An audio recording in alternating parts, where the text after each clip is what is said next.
Copper તો આપણે જાણીએ છીએ કે ઇન્ટરનેશનલ માર્કેટમાં જે રીતે કોપરના કે ખાસ કરીને નોન પોરસ મેટલના જે રીતે ભાવ વધ્યા હતા, કોપર છે, ઝિંક છે, ટીન છે, એલ્યુમિનિયમ છે, અને એ હવે ધીરે ધીરે કરતા પાછા એના ઓરિજિનલ લેવલ પર આવવાના ચાલુ થઈ ગયા છે.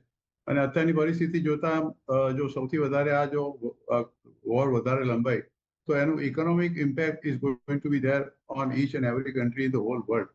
એટલે એમાં કોઈ પણ દેશ એમાંથી બાકાત નથી રહેવાનો. માત્ર ભારત દેશ પર જ એની આડઅસર થશે એવું નથી. દરેકે દરેક દેશને આની અસર થવાની જ છે. એટલે જે જાતનું તેજી આપણે જોઈતી, જે કારણસર જોઈતી, એ ટાઈમ બિંગ તો મને એવું લાગે છે કે આ જાતના શહેરોમાં તમારે જેવી રીતે હિન્દુસ્તાન ઝિંકની આપણે વાત કરીએ છીએ કે હિન્દુસ્તાન ઝિંકમાં ભાવ વધ્યો કારણ કે ચાંદીના ભાવ વધ્યા હતા. આજે આપણે જોઈએ છીએ કે હિન્દુસ્તાન ઝિંકના ભાવનો જે એનો ઓલ ટાઈમ હાઈ ને અત્યારનો શું ભાવ છે, same thing is Hindustan Copper also.